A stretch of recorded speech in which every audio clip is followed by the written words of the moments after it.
everyone, I'm JosieWose and it's time for story time. Today we're going to be reading Raya and the Last Dragon from the Disney Movie Collection, a special Disney Storybook series.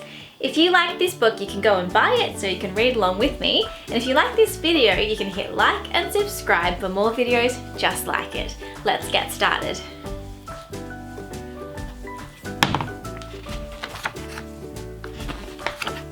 Long ago, in a world called Kumandra, people lived peacefully alongside dragons.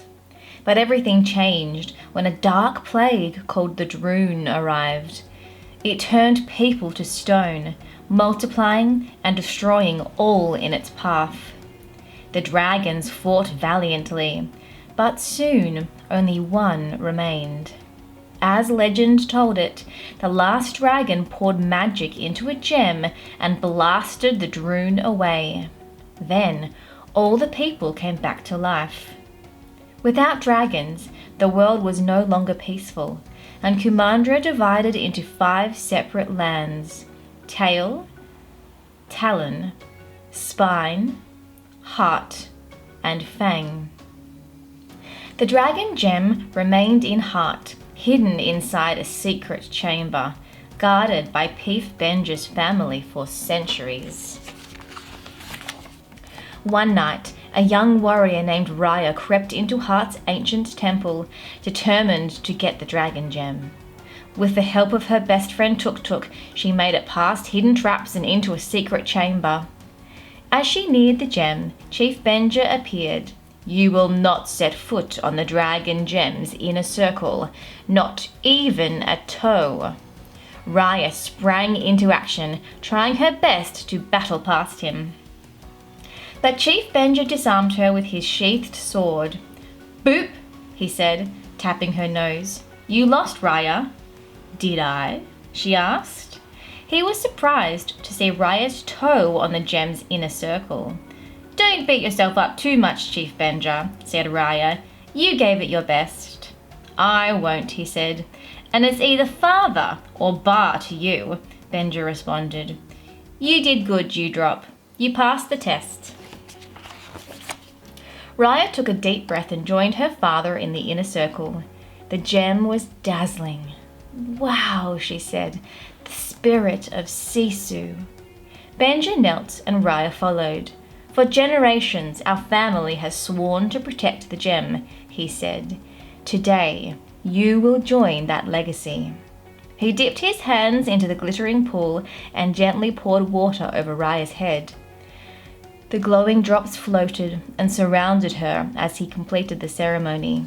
"Raya, Princess of Heart, my daughter, you are now a guardian of the dragon gem." Benja told Raya he believed they could reunite Kumandra. "There's a reason why each land is named after a part of the dragon. We were once unified harmoniously as one," Benja said. He took the first step by inviting all the tribes to Heart to meet and have a meal. When they gathered together, Benja welcomed them, but the other chiefs were suspicious of his intentions. Raya looked over the crowd, wondering how she could help. Then she spied a girl around her own age. She made a decision and said, "Who's hungry?" But no one moved. Then the girl looked up at her mother, who nodded, and she stepped towards Raya. "I'm Namari," said Fang's princess. "Is that Sisu?" Raya asked, looking at Namari's necklace. The two girls chatted about their love for dragons as they crossed the bridge into Heart. With a new calm in the air, everyone else followed. Raya was surprised that Namari also had an ancient Fang scroll that said Sisu was sleeping at the end of a river. Raya smiled. "Come with me, Depla." She led her new friend and fellow Sisu superfan to the dragon gem. For a moment, they enjoyed its magic together. But then Namari knocked Raya down. As the two battled, Fang soldiers appeared in order to take the gem. Benja sprung into action, landing beside Raya. Soon, armies from all the lands surrounded them. As Benja tried to calm everyone, someone shot an arrow at him. Raya rushed to his side. The armies fought over the gem until finally it shattered. There was a deafening boom as Droon emerged from a crack in the ground. Benja held up one of the broken gem pieces and the Droon backed away. Realizing the piece still had magic, people scrambled for the remaining shards. This is how the shards became divided among all the lands. Droon continued to multiply as panic and chaos enveloped Heart. Raya helped her father as they tried to escape, but because of his injured leg, he moved slowly. When the Droon approached, Benja gave Raya his broken gem piece. "Don't give up on them," he said. He pulled her close and kissed her forehead. "I love you, my dewdrop." Then he pushed her and Tuk off the bridge into the safety of the river below. When Raya looked back, the Droon had turned her father to stone. As the years passed, Raya dedicated herself to searching the world's rivers for Szesztay. She hoped the dragon could once again blast the Droon away and bring her bar back. With Tuk and her father's sword at her side, she finally reached the last river. She walked along the water to an old ship. 6 years of searching, and we end up at a literal shipwreck, Raya said. "That's not a bad sign, is it?" Tuk grunted. Raya headed into the remains and found the river's end, a trickle of water that stopped at a wall of rock. Repeating the ritual she had performed at every other river's end, Raya made a dragon offering and prayed for Szesztay's help. Then she patiently waited. But this time something different happened. The drops of water swirled around and formed the mighty Szesztay. "Is that food?" the dragon said, digging into Raya's bag. "I was so focused on saving the world, I forgot to have breakfast today." "Today?" Raya asked. Szesztay, there are a few things I need to catch you up on." As Szesztay ate, Raya explained that she needed her to blast the Droon away again. "You broke it?" Szesztay shouted when Raya showed her the dragon gem shard. Raya suggested she make another one. "I'm going to be real with you, alright? I'm not like the best dragon," Szesztay said. She explained it wasn't her magic that made the gem, it was the magic of other dragons. But when Szesztay touched Raya's gem piece, she began to glow. The two realized the magic might still work to stop the Droon if they collected the pieces from each land. They ducked and dodged their way into the Tail Fortress and found the chief. She had surrounded herself with hidden traps and died clutching her gem piece. When Szesztay touched it, she gained another power. She shape-shifted into a human. Namari and her soldiers burst into the temple. She demanded to know why Raya was collecting the gem shards. Raya set off a hidden trap, causing a mound of sand to fall on top of Namari and her crew. Raya and Szesztay managed to escape from the Tail ruins and raced away on Tuk. Namari and her soldiers tried to catch up, chasing after them on their surlets. Knowing cats hate water, Raya cleverly headed towards the docks. They hopped onto a shrimp boat where a boy named Buon appeared, ready to take their order. "Welcome to the world-famous Shrimporium!" Raya convinced Buon to sail towards the land of Talon by paying him in jade coins. But the boat moved at a crawl. Szesztay hopped into the water, transformed back into a dragon, and propelled the boat down the river, all the while staying out of sight. When they were safely away from Namari, Szesztay returned to her human form. "Okay, who's hungry?" Buon asked as he served Szesztay and Raya some warm congee. "It could be poisoned," Raya whispered to Szesztay. But Szesztay gulped down the congee. "This is delicious. By the way, not poison." Later that evening, Droon appeared, hissing at them from the shore. Buon shuddered. This is why I never leave the boat. Ever. He wondered what they actually were. A plague born from human discord. They've always been here, waiting for a moment of weakness to attack, Szesztay said. The group imagined what the world would be like without the Droon as they continued on their journey. When they arrived in Talon, Raya asked Szesztay to stay on the boat. Then she and Tuk Tuk set out to find Talon's gem shard. But when a crying toddler distracted her, 3 Ongis stole the gem pieces from her bag. Really? A con baby? Said Raya in disbelief. She and Tuk Tuk chased down the toddler and the Ongis until they managed to get the pieces back. Raya wondered if perhaps the pint-sized group might come in handy. She offered them a job. Meanwhile, Szesztay left the boat to search for a gift for the Talon chief. She believed that gift-giving fostered trust and friendship. However, Szesztay got into trouble with the merchants in the marketplace for taking things. She didn't have any money, so Buon had told her about this thing called credit. She just didn't know exactly how it worked. An old lady who heard Szesztay mention the dragon pieces came to her rescue. "Get away from her," she yelled at the merchants before turning to Szesztay. "Come, dear, don't be afraid." The old lady led Szesztay outside the city gates. A Droon emerged and she held up Talon's gem piece. "Now, you're going to tell me where I can find those other dragon gem pieces," the old lady said. "Or I'll have to leave you outside with that thing." Szesztay was shocked. "But I trusted you." "Big mistake," said the old lady, backing away. As the Droon closed in, Raya sped in on Tuk Tuk, grabbed Szesztay and snatched the Talon gem piece. When Szesztay touched the gem shard, she gains another power, fog. The thick fog scared away the Droon and gave Raya, Szesztay and Tuk Tuk the cover they needed to escape. "Thanks for the new customers," Buon said to Raya and Szesztay as they rode Tuk Tuk onto the boat. "Yeah, I sort of promised to buy them all the congee they could eat," said Raya, after explaining how the group had helped out in Talon. "Well, we're stuck with them now," said Buon, "because Ongis have 9 stomachs." In the land of Fang, Namari had returned and told her mother, Chief Varana, about Raya's efforts to collect all the gem pieces. Namari wanted the royal army to assist her in catching Raya so they could take the pieces for themselves. She knew Fang was running out of space and needed to expand.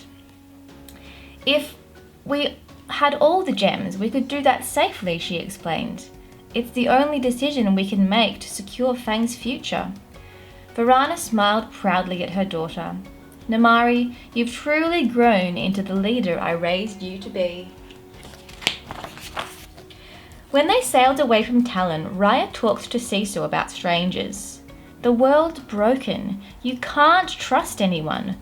Or maybe the world's broken because you can't trust anyone," said Szesztay. "You sound like my ba," said Raya. As they reached Spine, Szesztay charged ahead of Raya, carrying a pot of soup. She was determined to show Raya that people weren't bad. Raya begged Szesztay to stop, but Szesztay walked right up to the village gate where the two were caught up in a trap. They passed out. When Szesztay and Raya awoke, they were in a hut, tied up and hanging from the tusk of a giant dead beast. Suddenly, the door opened to reveal a fierce warrior named Tong. "You two must be dung of brain to think you could steal Spine's dragon gem." Moments later, Tuk Tuk burst through the door of Tong's hut. Buon, the toddler, and the Ongis tied up the warrior. As Buon freed Szesztay and Raya, he announced, "Fang's here." Namari stood outside the village gate with an army and demanded that Raya come out. Raya peered out the window and saw that Spine was empty. She looked at Tong. "You're the only one here?" "My people battled the Droon with much valor, but lost," he said. Deciding to trust Tong, Raya came up with a plan. She would distract Namari and her army of soldiers if Tong helped her friends escape. Tong agreed, and Raya cut him free. Outside the village gate, Namari was growing impatient. She turned to her soldiers. "Burn them out." As they aimed their flaming crossbows, the gate swung open. "Hey there, Princess Undercut. Fancy meeting you here," said Raya. Namari cracked her knuckles. "You and those dragon gem pieces are coming with me." Raya raised her sword as the two began to battle. Tong led the rest of the group out of the village unseen.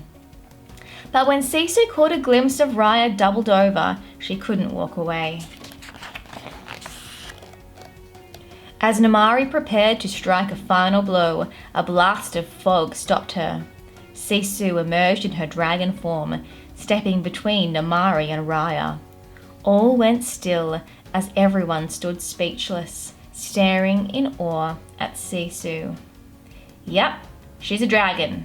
Let's go. Go, come on," Raya urged her whole group. Szesztay gazed into Namari's eyes before turning away and disappearing into the forest. Raya and the others followed Szesztay back to the boat. When Tong, Won, the toddler, and the Onjis learned that Raya and Szesztay were trying to do, they committed to help. They had all lost people to the Droon. Tong handed Spine's gem piece to Szesztay, and it began to rain. Szesztay had gained another power. There was only one gem piece left, Fang's. Szesztay wanted to make Namari an offering and ask for help, but Raya thought it was impossible. Szesztay grabbed Raya and took to the sky, running on raindrops towards Heart. Szesztay took Raya inside the ancient temple and told her how the dragon gem had come to be. As the Droon attacked, her siblings put all their magic into the gem. Then, to her surprise, they gave it to her. "All I know is I trusted them, and they trusted me," she said. She believed it was their trust that changed her, and it was with that trust that she was able to rid the world of the Droon. The same can happen with Namari. Raya wasn't convinced. She couldn't see how she could ever trust Namari again. But if somehow you could, you wouldn't just bring your bar back, you'd also bring back his dream, Kumandra, said Szesztay. Szesztay cheered when Raya finally agreed to try. She said they would need a great gift, and Raya knew just the thing.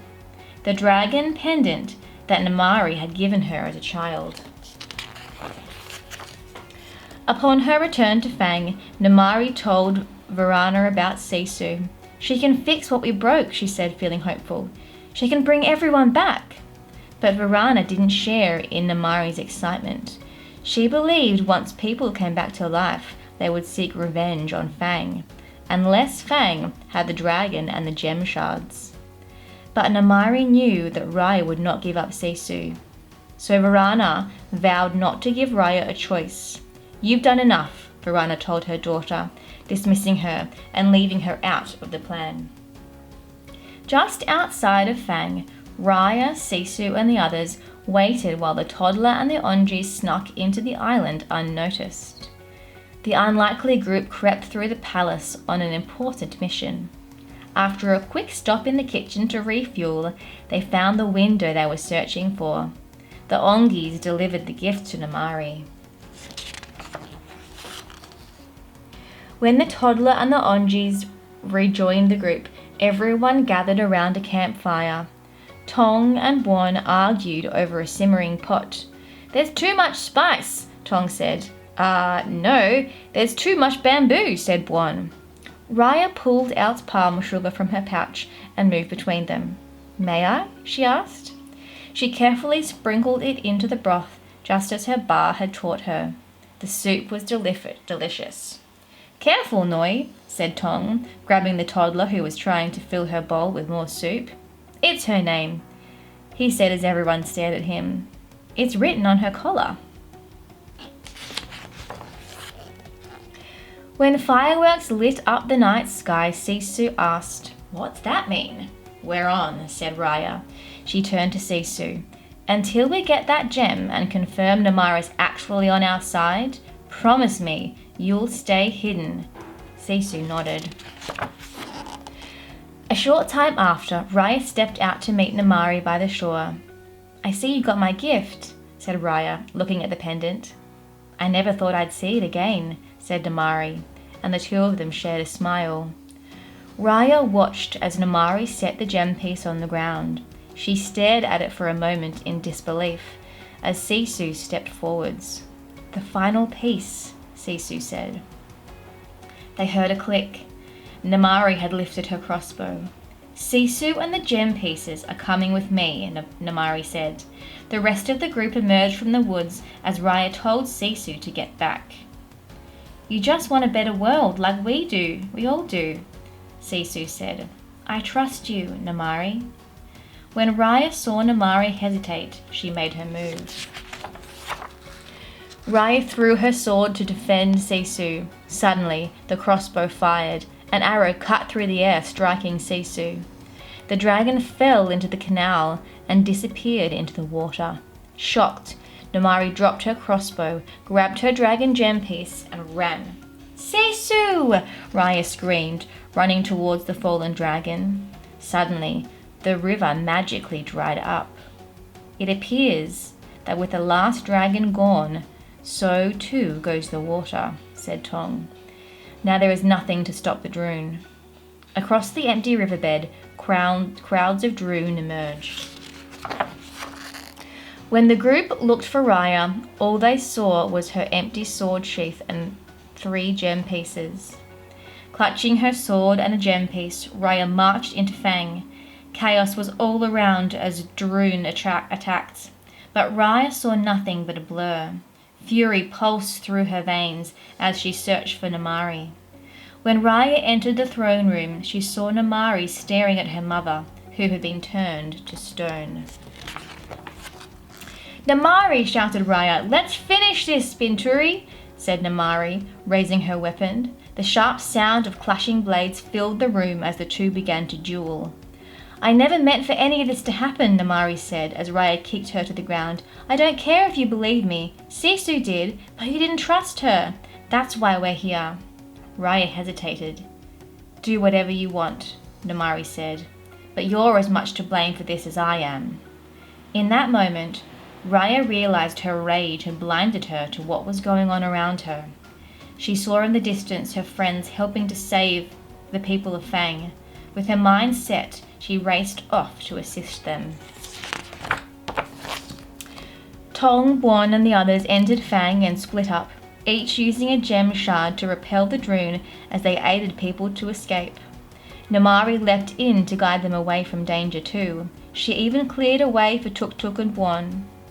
An earthquake caused structures to topple and trapped the group, who were quickly surrounded by the Droon.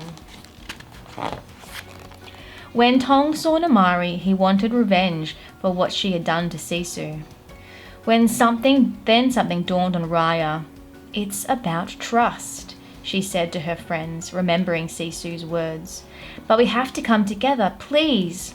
Remembering her father's mantra of taking the first step, she handed Namari her gem piece and stepped away.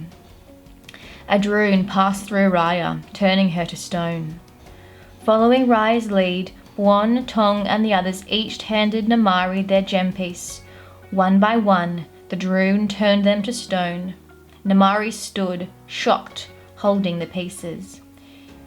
She saw Raya's expression frozen in stone, and even though she saw an exit in the distance, she knew what she had to do. She assembled the pieces and placed her hand on Raya's shoulder. A Droon washed over her, and she too was turned to stone. The gem's magic went dark, but slowly a tiny pulse of light returned and grew until, boom! A ring of light cascaded onwards, then the Droon disappeared. Droplets of glowing rain began to fall, melting the stone that covered the people, bringing them back to life. The group celebrated. Out in the riverbed, water flowed again. A glowing light rose up, growing brighter until the dragons began to emerge, and the last one was Sisu. She ran on raindrops across the sky, overjoyed to be reunited with her siblings. "Raya," said Sisu, landing beside her, "I am so hungry." The friends smiled and hugged each other tightly. Raya and Tuk Tuk travelled along the river to the bridge in Heart to find Raya's father. Benji smiled with tears in his eyes as Raya rushed towards him. The two embraced, so happy to see each other again. Raya introduced her father to Sisu and the rest of her new friends. "Ba, welcome to Kumandra," said Raya. The end. Wow, Raya is so brave. Well, thanks for joining in with me, everyone. You can hit like and subscribe for more videos and go out and buy the book for more just like it. I'm JosieWose. I'll see you next time. Bye!